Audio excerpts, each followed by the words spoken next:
सुरू आहे, संभ्रम निर्माण झाले. खरंच भेटायला येणार नाही कारण विखे पाटील असं म्हणाले त्यांची चर्चेची तयारी असेल तर मग आम्ही जायला तयार. मग फोन काय केलता म्हणा, आमचा नंबर आहे त्यांचा फोन आलेली.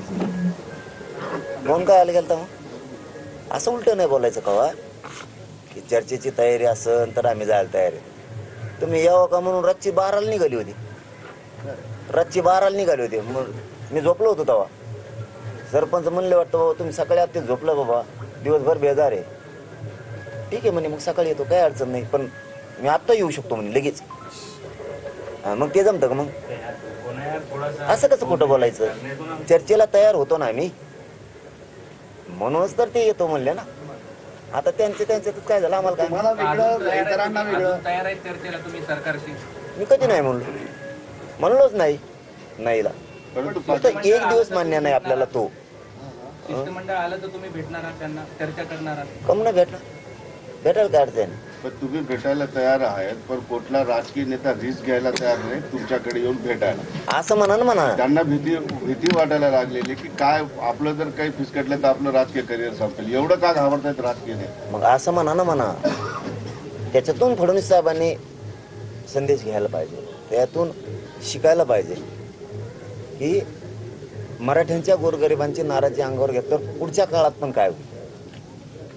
तुमच्यातला गैरसमज फडणवीस साहेब पुन्हा काढून टाका. बहुमताची सत्ता आली, मराठ्यांशिवाय आली नाही. पुन्हा मराठ्यांची लाट नाराजीची तुमच्या विरोधात जर गेली तर येणारे दिवस हे राजकीय करिअर बर्बाद करणारे असते तुमचे.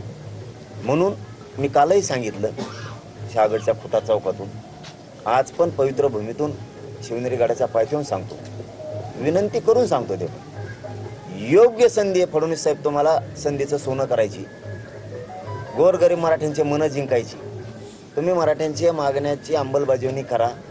हेच मराठी गुलाल टाकून मरेपर्यंत तुम्ही दिलेल्या आरक्षणाचा तुमचा उपकार विसरणार नाहीत, ही आमचा या ठिकाणून शब्द आहे.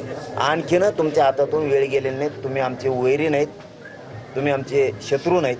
तुम्ही फक्त तुमची आडमुठी भूमिका मराठा विरोधी सोडून द्या आणि मोकळ्या मनानं वागायला सुरू करा आजपासून.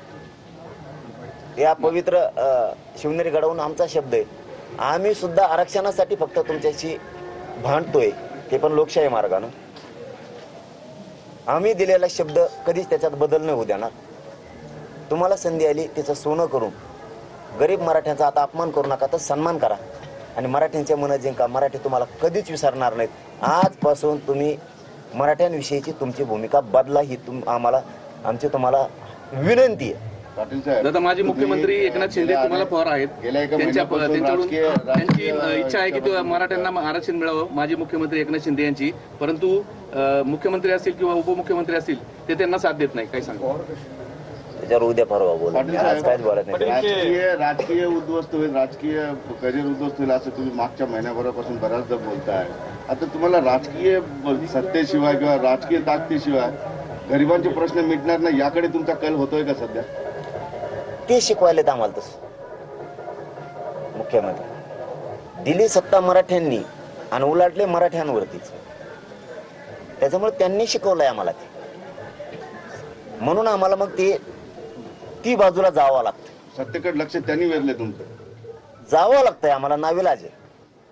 कारण ते देऊन जर अशी लोकांची फसवणूक करतात, जाणून बुजून टाळाटाळी करतात आणि मराठा एकदम टार्गेटवर ठेवलाय, त्यामुळं आम्हाला मग ती बाजू घ्यावाच लागते. ती बाजू मराठ्यांनी विधानसभेला घेतली नव्हती. त्यांच्या डोक्यात वेगळंच खूळ घुसलं तेव्हापासून.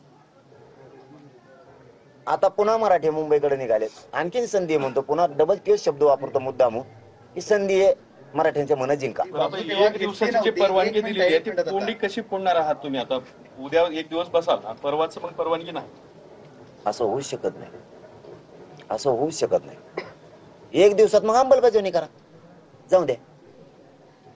एक दिवसात अंमलबजावणी करून टाका, नाही तर आत्ताच करा ना. इथूनच गुलाबाचा ट्रका भरतो आम्ही शिवनेरी किल्ल्यावरून. असं कसं होऊ शकतं? एक दिवसात उपोषण कसं करायचं? मग करा तुम्ही एक दिवसात मागण्या मान्य. समाजाला मूर्ख बनवते ते, अपमान करतात माझ्या समाजाचा आणि माझा पण प्रत्येक वेळी जाणून बुजून. कारण मी मॅनेज नाही होत, पण मी हटत नाही फडणवीस साहेब. हे बघा, तुम्ही गोळ्या जरी घातल्या तरी मनोज जरांगे झेलणार, पण आता हटत नाही. तुम्ही काही शपथपत्र